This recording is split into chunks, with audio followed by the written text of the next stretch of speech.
So, welcome to the show, Adam. How are you?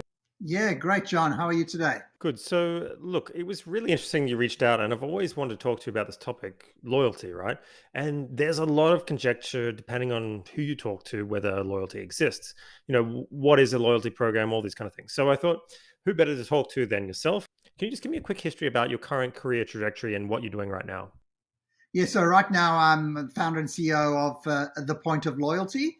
So I'm an independent loyalty specialist and I help brands essentially make more money or more profitable revenue from the existing customers that they have.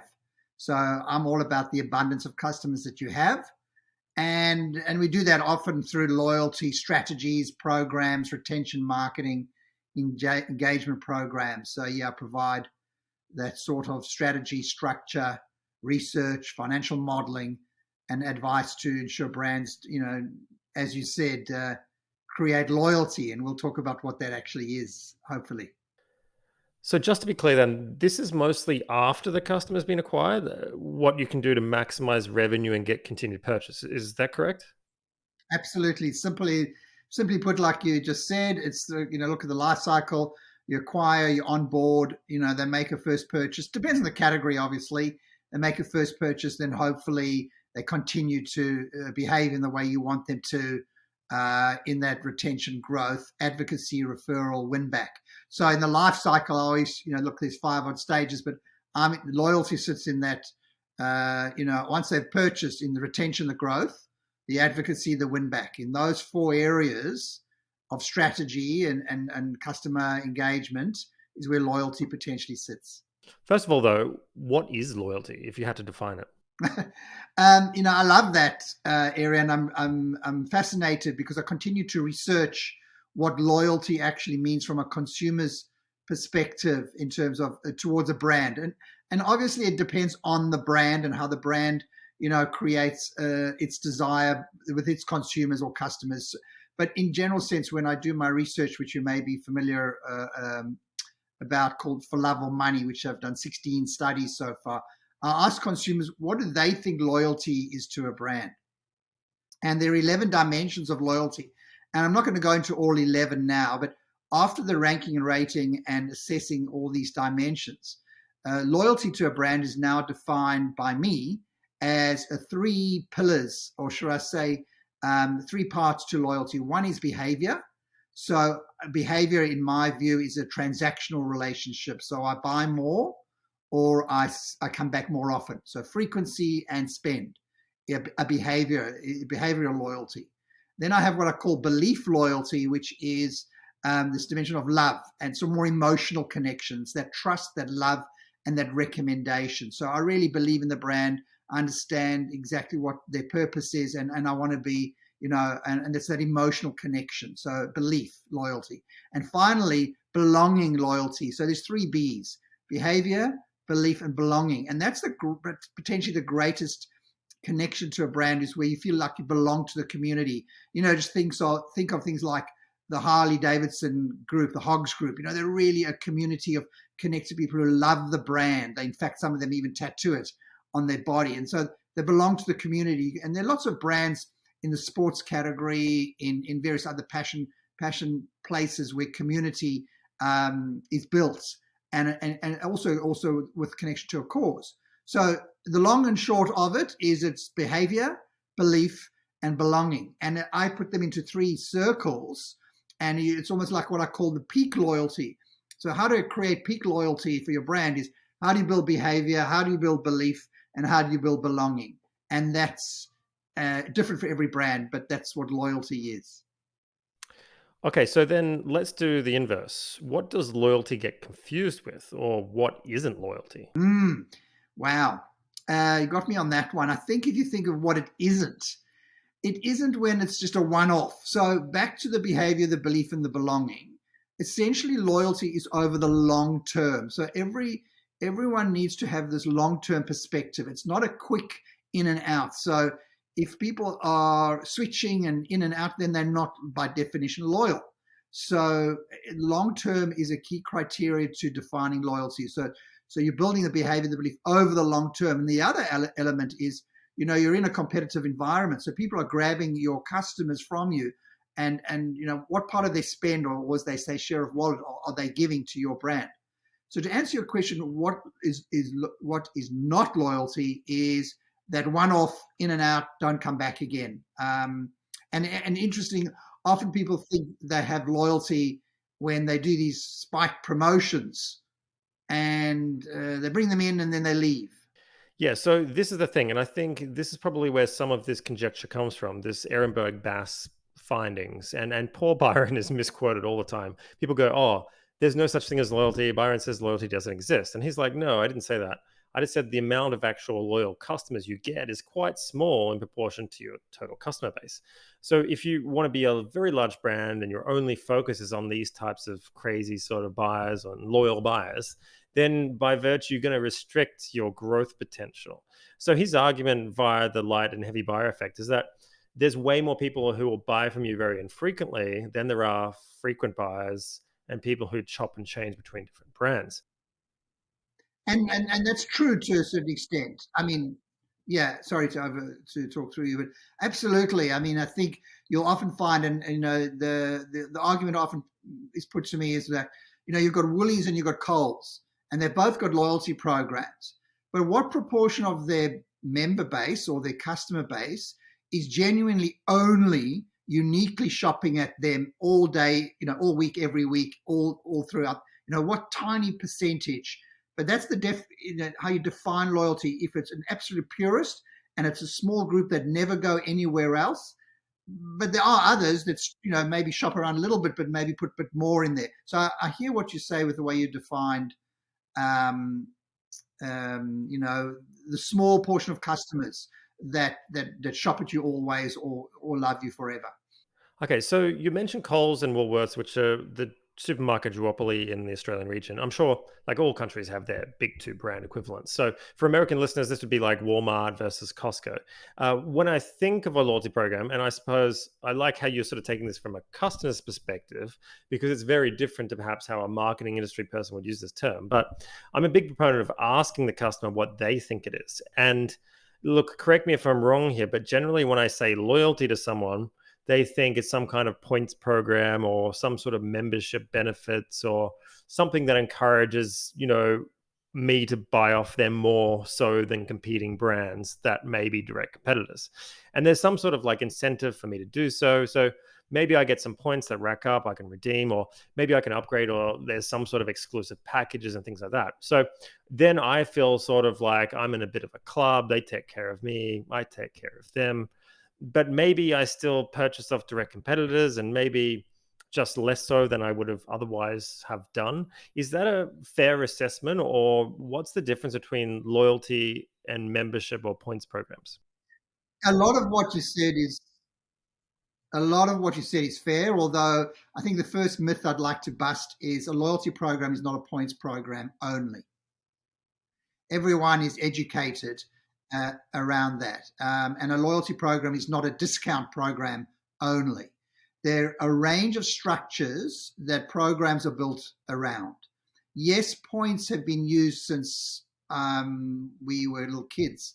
Points have been around since the 80s with the frequent flyer programs, and everyone's educated around that currency of collection. And it's used fundamentally because it hides the financial element of it. So no one really knows what's a point worth. If you went around the street and said, what's a point worth for Qantas or for any of them, no one would really answer immediately. However, it's not the only currency. Starbucks have stars. EB Games have carrots. It's a currency of collection that people, based on certain behaviors or interactions, that you accumulate towards a reward. So everything you said was in a way true, except I'll give you a definition of what I see a loyalty program is. A loyalty program is a defined structure of ongoing benefits, rewards, and recognition to enhance your customer's life, both financially, emotionally, and through the experience. But there's an exchange. In exchange, the brand wants some sort of desired behavior, belief, or belonging. Back to loyalty, they want some outcome. and they want it for the longer term. So the exchange is they'll get the behavior or the belief over the longer term for profitable business growth. The word profitable is really important. So ultimately, they get insights, which is data. They get income, which is incremental revenue, and they get advocacy, which are referrals. So it's, to summarize and keep it simple, it's a structure of ongoing benefits and rewards and recognition for your customers in exchange for income, insights, and advocacy. Look, this sort of plays well into some of the work that I do personally, which is around CLV maximization or customer lifetime value. And look, we use those terms a lot in the tech world, and we use these tiered memberships and features or defeaturing and some sort of benefit to keep using it, and then to improve that loyalty. Exclusive invites to events or offsite things, or like a whole range of different things. And yeah, look, I just wanted to go through, like, obviously these programs can take many different forms, so they're not just a standard, hey, here's a loyalty program. You would be tailoring these to each different situation. So could you run me through, is there some sort of different types of these programs, if they classify them into groups or categories? Well, I've got five, what I call five structures, of which there are many permutations and combinations for what I call a loyalty program. Let's call it a structure, or there are five pillars to it. Number one is its visibility. So is this a what I call a visible marketed program or an invisible program? And you're going to ask me most probably, well, what's an invisible loyalty program? Well, I've done a few of those where you're using data to surprise and delight your customers and drive an outcome, but they don't know that it's part of a formal program. That's what an invisible program is. Okay. So you've got the first structure is visibility. The second structure is what I call what kind of model is it? So do you want to, is it owned by your brand, proprietary, or is it borrowed? What I mean by borrowed, are you borrowing someone else's currency? Like, are you a partner of Qantas? Because a partner of Qantas is part of a loyalty coalition, part of a loyalty group. And so that is a structure. So are you going to own it and drive your own, or are you going to be partnering? So the third, yes, absolutely. But a proprietary program, which the brand owns and manages its own currency, versus, as I say, borrowed, you're part of someone else's coalition. You're buying their points and passing them on to your customers. The other structure is what I call flat or tiered. Now, this is where you said, so you don't have to have a tiered program where you've got gold, silver, bronze, platinum, and so on. You can have what I call silent tiers. In fact, I have a number of brands and businesses where they tier their customers, but the customers don't know that they're in a tier. So they look at their what I call, you said it's CLV, they look at their lifetime value and they put them into segments, but they don't actually overtly say.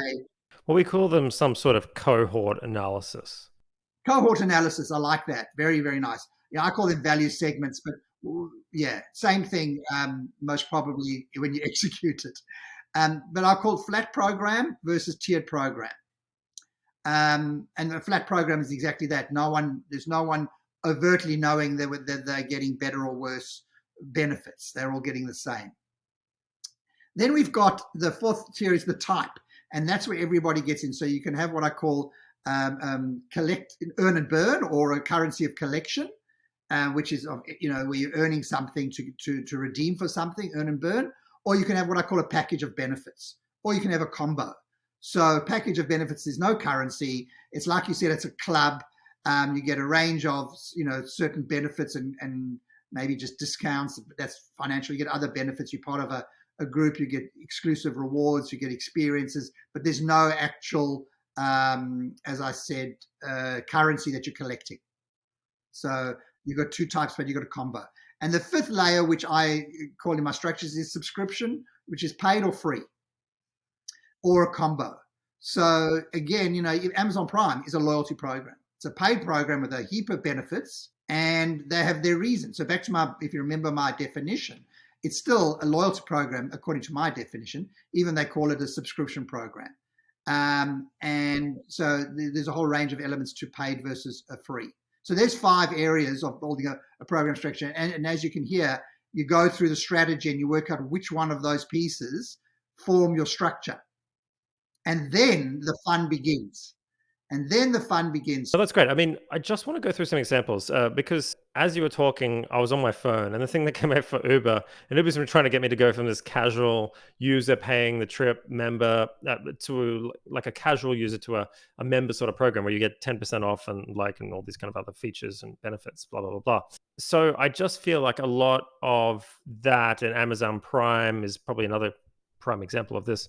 And I've met very few people who are not Amazon Prime members if they order more than like a couple of times, because when I was in San Francisco, everybody had Amazon. And in fact, it was quicker to buy things off Amazon and get them delivered than it was to actually go down to the shop, find them, buy them physically, and take them back to your house. So like everybody was in the mailroom of every apartment tower, just like there was full of Amazon boxes every single day. And look, I didn't know anyone that didn't have Amazon Prime because you could just get it so quickly that it was actually, good value for money. And I feel sometimes I would call this like tech 3.0 days, where we're sort of transitioning from this free tech usage era that we've been conditioned to expect for the last 20 years to more of a stratified product offering. So instead of being able to use it for free, there's another tier and another tier and another tier. And I see this throughout like lots of different examples. And Am I noticing a change? No, because obviously I see all of that all the time. But if you're talking about the stratified, the tiered structures, and all of those things, I am noticing a lot of the, as you just called it, what I would call subscription-based loyalty programs coming, with some sort of fee you pay every month, and you get a whole range of extended benefits.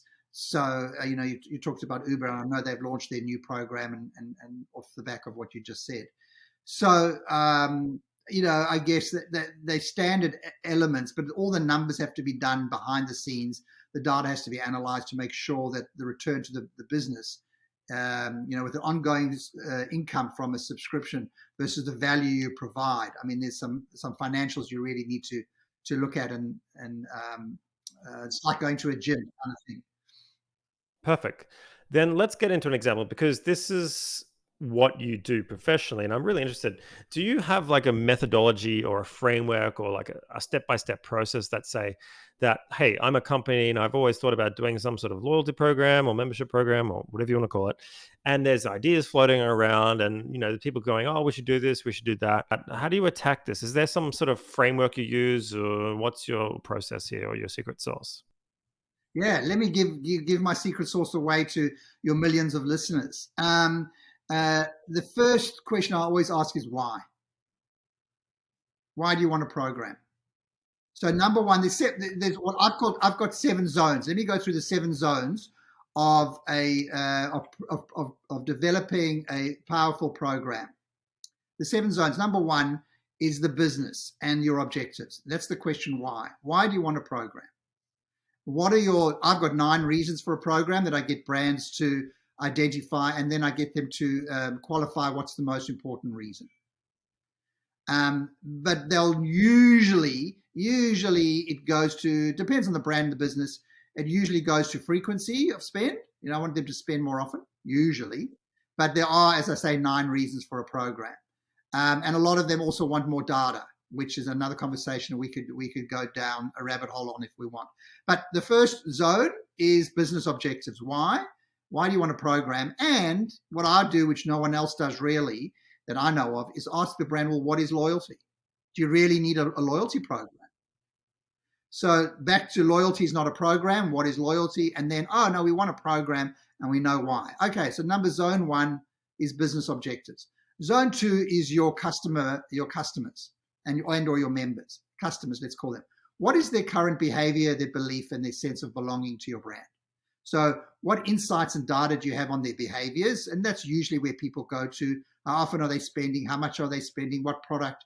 The old RFM, recency, frequency, monetary. I add product type to that as well. But looking at how they engage by buying your product or service, or your, whatever it is. So looking at the data. So really understanding your customers is zone 2.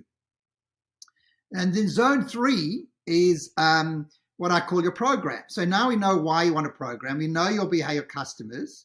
Now, what kind of program will achieve the objectives for what you want, and influence the customers that you have. And that's when you start building that structure. Remember the 5 pillars that I went through? And out of that, you then build the currencies. And I haven't mentioned my 6 currencies of that loyalty program members care about. Maybe we can go. That's a bit of a quite a deep topic. But Before we get to that, though, I really want to dig down into that because I think before, like, I was just thinking of a current example I have with a client who does live events for generally mothers and teenagers, right? And these events are generally for their sons. And I've just literally done this. I've gone through and done the analysis on the frequency of purchase, and there's very, very few people who are purchasing more than once or more than one thing. And there's a really long cycle, like a 10-year cycle, because people have kids and they go past this teenager threshold and it takes them out of market for this particular company. So when we went through and we wanted to incorporate this, where this sort of loyalty program in a product development sense, and this is where innovation comes in, we want to create like a digital offering to complement the offline offering and then package the two together so you get some sort of like best of both worlds, and then put them into a sort of membership tiers and incentivize them and bundle in these things for each of these segments, so that that we'd identified were sort of lucrative. So we went through this whole sort of day of crafting and actually had to create new products from an existing product range. It's still in progress, by the way, but it was a bit of a testing phase to see. And we sort of polled a couple of people beforehand. We're like, hey, if you paid X per month and you got this and this and this, would that be interesting to you? Would you purchase that? And of course, you don't really know until it launches in the market. But let's just say the first launch didn't go so well as expected. And now we're sort of repackaging that up again and repositioning. And then there's some sort of like craft and execution involved in that whole process. A lot of details and nuance. But yeah, look, would you call that a loyalty program, or is that just sort of like a membership bundle, product bundling? back to my definition. It's a range of benefits, rewards, and recognition to enhance your customer's life financially, emotionally, in exchange for income, insights, and advocacy. That's my definition of a loyalty program. But you don't have to call it a loyalty program. You don't have to call it that. You can call it a product bundling upsell program. You don't have to call it the LP words. But do you, when you're doing an engagement, do you find sometimes that you need to create a new offering or some sort of like product or new quasi product as part of this initiative? No, because it's not usually off the back of products. It's off the back of engaging with the existing customer base, back to the objectives, and maybe I should just give you some context of some of those in those 9 areas. So why do people have programs? Number one, well, it's not number one, no order. It depends on them. But the 9 reasons are revenue. Yeah. You want more money, incremental spend. Retention, what I call retain. They want to retain their best customers. So it's identifying who's best. Recognition and rewarding their most valuable. So this is about retention and recognition are slightly different strategies, but I call it recognition and reward my most valuable as another reason.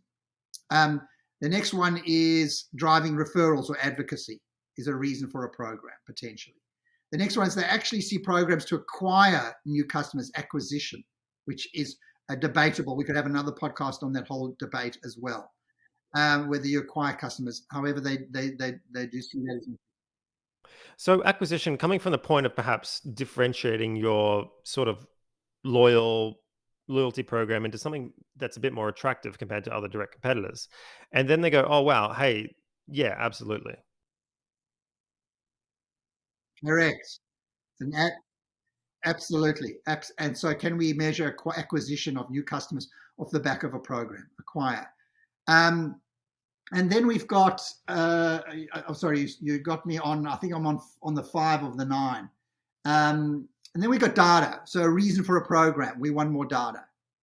And then we've got a personalized communication platform. So off the back of that, they want to bring all their tech together and have a personalized communication platform. Differentiation, back to your point, they want to create a point of difference across their brand with a program. And pricing, and some programs are used to improve, to reduce discounting and put into a program. So there are 9 reasons. Some of them are outcomes as from a main reason, but it's very interesting when I give my brands the list of 9 to start. That we want them all. Okay, that's fine. Which is your priority? We're going down through a few aspects here with our conversation, and you asked me about the structure. I got to zone number 3, if you remember, which was business, members or customers, and program. Then it's the team. Team. How do you engage your team across the program? It's a really under undervalued performance element of a program, the team. And then the three enablers of the success, which you would know because you know of what you do: technology, data, and dialogue, comms. So those are the seven zones. The heavy strategy piece is in the first. You know, why are you wanted? Who are your customers? What's the program? Gauging your team, and then the execution is technology. You know, using the data you get and driving the comms and the experience. So that answers your seven zones. But I'm just going to play devil's advocate here. There's this section, small proportion of people go, oh, look, loyalty programs, they're cute and everything, but yeah, it doesn't really work.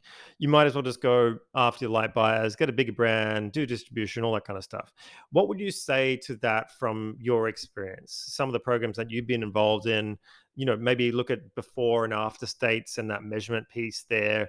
Is there anything that you can divulge in terms of like, hey, we did this loyalty program, we're going to uplift by X revenue, increase retention by X, and CLV by X?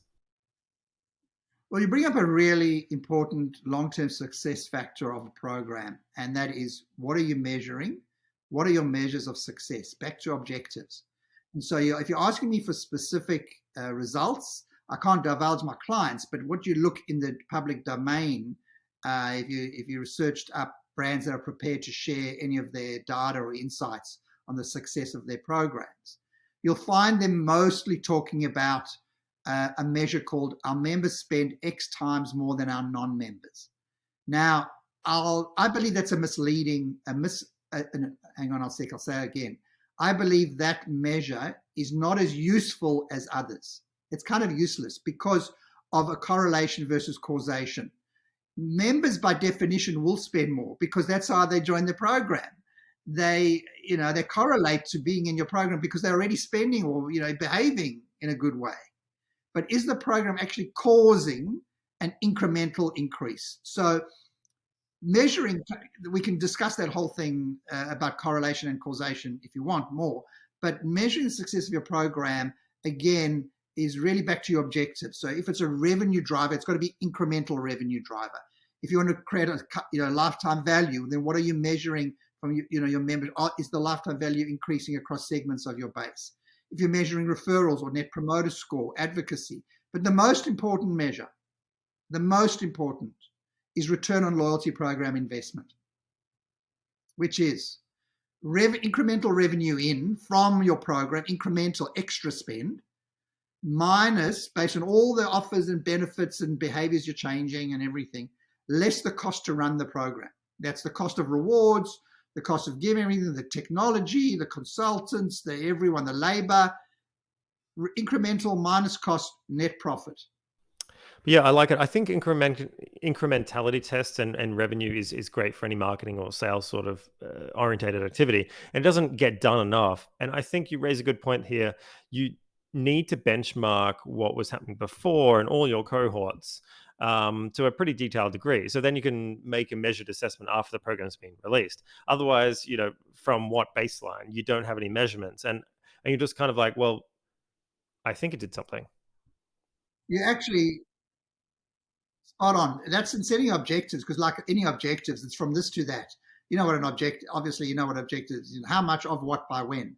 How much do you want to increase from a base of what by when? So, that benchmark, as you just said. So if the average order value now is $67 now before a program, well, after running the program, what does the AOV become? But, you've got costs as well. Process, which seems very robust, well thought through. And obviously you do this professionally, but you must see whether you're part of them or not, or some other programs that maybe miss the mark for various reasons or have failed miserably. So you must see a lot of these kind of programs that don't work. What do you think are the main reasons for failure or programs that maybe didn't turn out the way people expected? It's a very good question to always.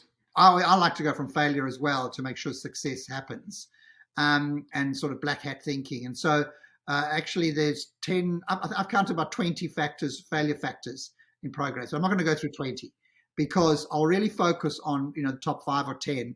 And this is not only my point of view, by the way, this is also based on an international study of loyalty professionals saying what they've seen around the world. It's called the Delphi report. And in there, they gave the top 10 reasons for programs failing. And the main one they identified is the misuse or lack of use of data, or poor use of data that you gain. So there's a range of words around, basically, in essence, you're getting the data. Are you using it smartly and sensitively? And we don't have to go down the whole data conversation because of where the world is right now. But that is seen as the number one failure point, is you're getting it all, but why you're not using it smartly, with personalization. It's a value exchange, and slowly the program will die if you're not using it for all those reasons. So that's number one. Number two, which is what you asked 5 minutes ago, is proving performance. If you're not showing the business the metrics of success based on the benchmarks that you said regularly, and reporting up into the business right up to board level, the performance of your program, you've got to keep on communicating performance. Number two is the failure point. Number three is, which is interesting, not enough communications. But I would suggest that it's more about not enough personalized and relevant communications. You don't want to bombard people, right? And then it starts to get into areas which are obvious, like the C-level or the senior people start questioning the value. So they're not committed, because it's not a short-term marketing campaign. As I always said, loyalty programs are not a marketing work in progress meeting on a Monday. They're a board agenda item every month. How's the loyalty program going? It's a business growth asset. And if they're not committed to it, then it'll fail. I see that a lot, because I start seeing senior people. Yeah, so this happened just recently, and a bit of a different product, but obviously doing a lot of work in the software world. So one of my friends runs a newsletter, and he's been doing that for over 2 years now. And there's a bit of a podcast on the side as well. And he's just recently released a top tier version, which is a paid subscription service that extends the analysis of his free newsletter, and it's sort of like an exclusive sort of club. And there's a bit of a AMA, or Ask Me Anything, sort of sessions on the back end of that as well. So it's this kind of like whole differentiated package. Well, he's differentiating. He's moved from an everyone gets everything into a tiered level. One is some of you get this, but if you want all of this, you pay me. You pay for it. And so suddenly, from his 1,000 subscribers, you'll get 900 on the free and 100 on his paid. So you can be like a sort of low paying team member or a high team member.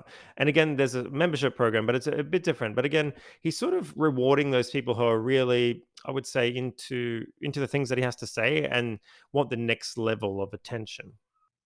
And why is it inspirational? Is it inspirational and desired? You want desirability, you want achievability, you want desirability. Oh, I want to be part of that. How do you create some emotional? I'm excited. I want to be in that community. I want to be in that club. All those benefits look great. You want to lift the heart rate, not just the back pocket. Look, bringing your CFO people, you asked me for all if they're not on board from day one. I mean, I work a lot with financial modeling and with CFOs. From day one in my strategies for my clients is, I want the CFO in the first workshop. In the very first session that we have with everyone, the CFO should be there. And they're engaged heavily in the financial modeling of the program, because there are some nuances, especially in certain types of programs, where the accounting of loyalty, especially points programs and other types, have to be carefully considered. And I work with a professional CPA who works and builds out the financial modeling. So back to your point, yes, finance is another, if it's not communicated, failure. And perhaps the other one that I'll just stop on, because there's so many, is a bland or boring program proposition. But same program. Are you there? Yeah. It's same program, same as everyone, points, perks, birthdays. It's just going to get lost in the sea of sameness, as I say, always. And I see that a lot with these platforms that make this easier, like on Substack and all these other programs like Kajabi and Turnkey sort of platforms like this. So like if I'm a personal brand, or even maybe someone such as you're probably doing this manually with some sort of people who get your report in full, and some people that don't get the full version. Let's put you on the spot. How do you implement your own principles and loyalty program yourself for your own audience? Which doctor actually knows to look after themselves, or anyway, and I'm always good at giving advice. Now I do try, and because I don't have volume. See, the thing is about and you picked it. You actually picked it out quite cleverly straight away. With my research, I have sort of silent segmented, even though, which is, you can have my free executive summary and I get hundreds and hundreds of downloads. But if you really want the 100 pages and you're really serious, then here's a price and you're welcome to pay for it. So it is a little mini, but it's a one-off because the life cycle of this product is 1 year. So it's not everyday frequent. So if I analyze my own little program, it would cover all of my elements. I know what my objectives are, my business. I know who my customers are. I know the program. The team is me. The technology is simple. The data, and I don't do so well on the marketing automation. However, I could improve. So you actually nailed it when you identified that. So we talked about the sort of failures in loyalty programs and the things that probably you should avoid doing to maximize your chance of success. But I'm sure you've also seen some really good ones who have just nailed it. Like I'm an Amex member and I've been doing what uh, what they do and I've seen what they do up front, and they've been doing this for a very long time. So back to you, what are the hallmarks of really good programs that you've seen? Are you looking for, again, the essences of what makes them great programs? And it is brand and behavior and customer. Again, it's back to the brand and the category and the behavior, because you can have certain categories that are bland and boring categories, but then you can have very passionate categories like pet. Do you own a pet? The pet food, the pet categories that people love their pets, so you can build great programs because of the passion, right? Um, Babies, absolutely, some amazing programs which have a lot of content and value add rather than just product. What are some examples though? Like you must have someone a pedestal that you look up to. Okay, so I'm going to get into some. I'll give you one. I'll give you a couple of great programs that I think are, outstanding, and why, of course. So one of my fundamentals to a successful program is looking for programs that solve a problem. What I mean by that is there's three types of problems that a program could solve. Problems in the world around us, so a cause or community or sustainability or environment. So giving back to a greater cause, solving a problem in the world, solving a problem in the life of your customer. And I'll give you a brilliant example in a second. And finally, the third problem, solving a problem of the way your customer experiences your brand. I'll give you some examples. So I've got two or three examples that I'll go around that. In Australia, I'm not sure if your listenership is worldwide, but in Australia, there's a brand called Super Cheap Auto, and they've got a club program which is solves a pain point, which is what they call it credit back the difference. So if you join their program and you go into their store and you buy your seat covers for your car for $100 on Saturday, and that product, because you're a member, it's on the database, goes on sale on Monday for $80. You'll be pissed off, won't you? It's a real customer pain point when something you buy at full price goes on sale. So they've identified that as a pain point, and they credit back the difference immediately. So the $20 that I would have saved on the Monday is credited back into my loyalty program account for me to come back and spend. So what are they solving? They're solving the problem of peace of mind. I buy at full price, and they'll get full price sales. So it's a both win-win for both of them. And then guess what happens, John, with the $20? Yeah, so just on that as well, there would be a line item as well. So if there's a discount off the full retail sticker prices there, then that would be a line item in their accounts that contribute to that. And there could be a quite sizable, so, it could get a lot of discussion from the CFO and other people. Correct. And that's solving a pain point, a problem. It's amazing. I love it. I'll run another one. Is a group called G8 Education, and they've got the early childhood, childcare centres, and so they identified the problem of a lot of parents cannot afford, there's extra days of childcare, and so they've come up. We did a strategy for them where we built out a process where their customers, their members, could through shopping get cash back and put towards an extra day of childcare. I like that. Yeah, because it just comes back to any marketing thing. Like, what is the offering? And I always think in value transfer here. So, first principles, what value are you actually giving? Is it above and beyond what they're already getting? And like, I think some people just go, hey, let's put some features together and create this program. But you kind of need to think through, like, why am I offering that? And what value is it creating above and beyond the noise of the market? So the cashback doesn't come back into their pocket. So they go and they go buy stuff from their normal life, and they get a certain percentage back. But instead of taking the money, it goes into towards saving for an extra day of childcare. Yeah, and I like that because one of the things with discounting and competitions and things like that, and I've had the same issue with the client that I was talking about before.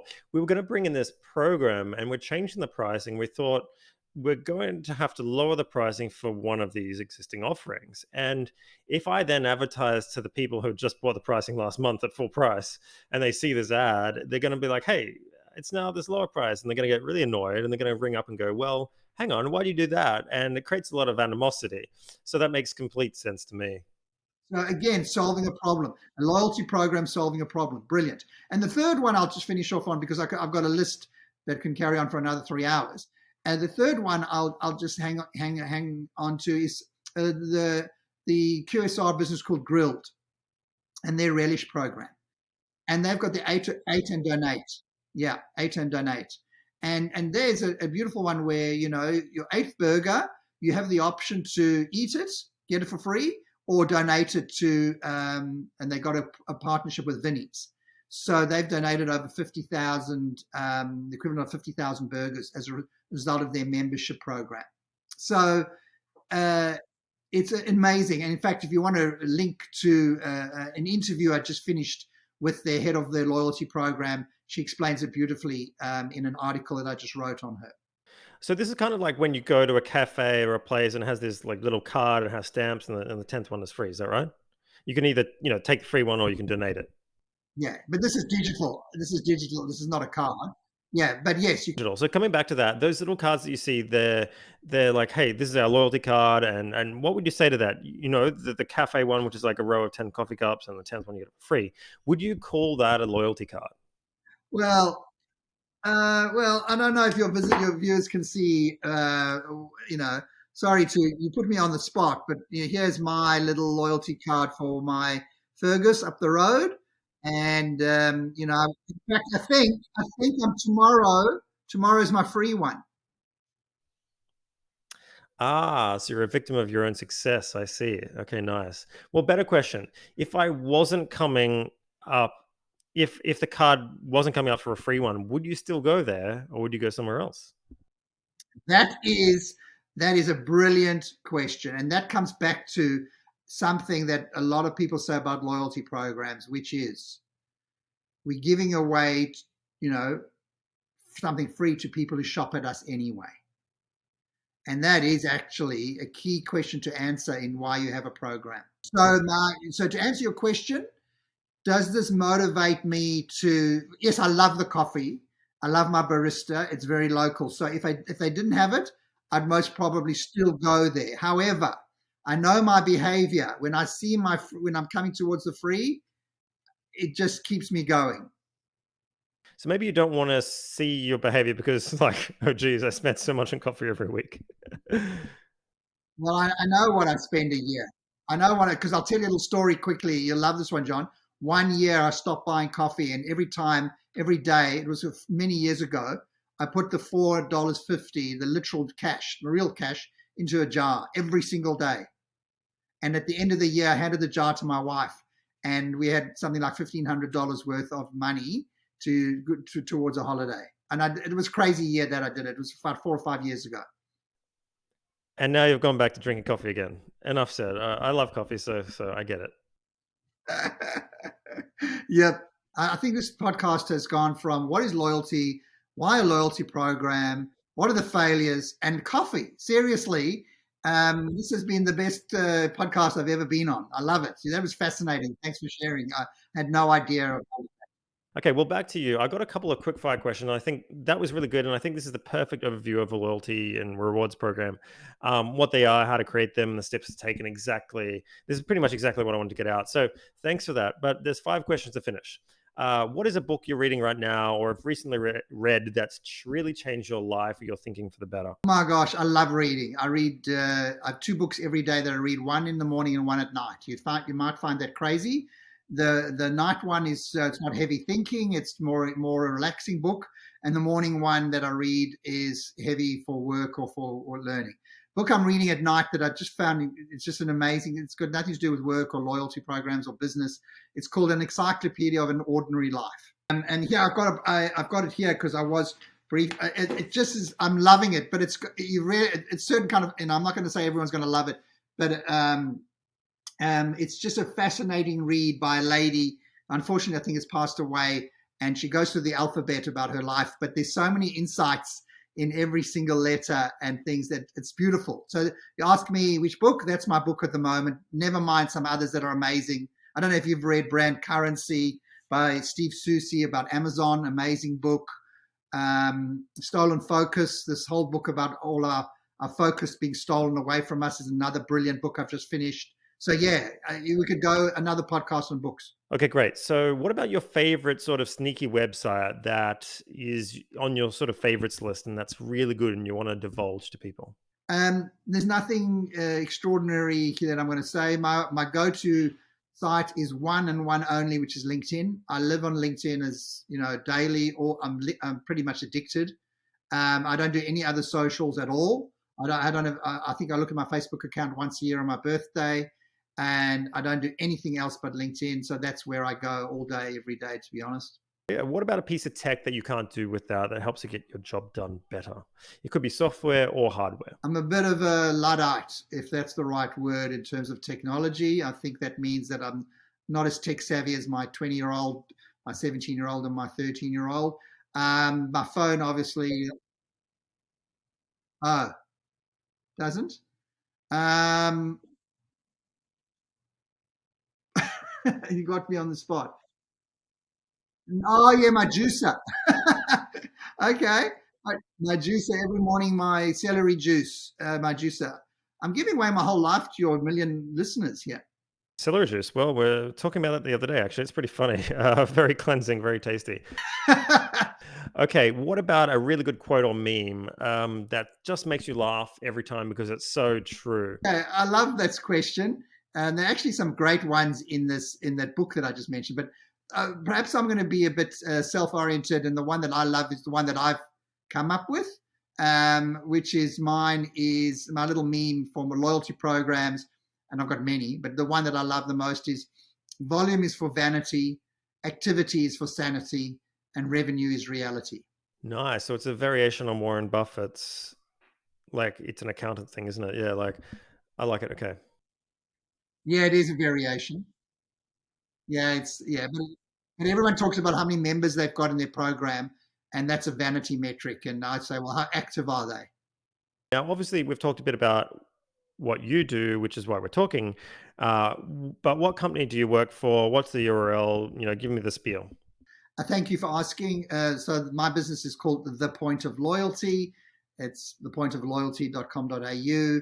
I guess I'm known for the research study that I do every year, which is called For Love or Money, which is independently commissioned. I've done 16 of those studies now, and I've done about 10 to 15 other bespoke studies for clients. So For Love or Money is my piece that I put out there to help brands and marketers understand the world of loyalty and loyalty programs. So if anything that I needed to plug, it would be For Love or Money. And is that intentional? Like anybody, a lot of listeners are not from APAC. No, that's Australian and New Zealand. No. So is there a partner or another program in the US or UK or Europe that you'd recommend in maybe in your travels and maybe have friends over there who have equally good programs if they want to reach out? Oh yeah, there's many consultants around the world. I mean, I want you asked me which to go to. The Wise Marketer. Wise Marketer is a great resource for loyalty marketers out of the US. They've got great content and they've got great courses. They've got the course I did, the study I did is the CLMP, the Certified Loyalty Marketing Professional course. And so that would be go to. But the UK have also got a similar research study that I do. The UK group called Mango, who do Mango Direct. Hopefully I get it right. They do a study. So there are other people doing research studies around the world and consultants all over the world. What about the best way for others to contact you if they want to reach out and have a professional discussion or connect? Okay, LinkedIn, yes, and then email me. LinkedIn is, I get a lot of messages through that, but otherwise email me direct, Adam at thepointofloyalty.com.au. It's, yeah, so that's essentially where I get contacted. Well, thanks, Adam. I really want to thank you for your time. I think it's been a really interesting conversation and just great hearing, what's being done recently to dispel some of these myths and that these things that don't get talked about. Because I think loyalty is this kind of throw thing that a lot of marketers have right now. And, they're quoting Arabelle Bass and, hey, it doesn't exist. Don't worry about it. But in my experience, and especially for small or medium sized brands, it can be really, really critical piece of your strategy. So thanks for divulging some of your wisdom to the listeners. I really appreciate it. I know, John, it's just been one of the nicest, most pleasurable, and I've learned so much from you on coffee. But your questions have been great. I love the inverse question that you ask because it just puts you in another frame. So I've really enjoyed it. Thanks so much, John. Okay, thanks, Adam.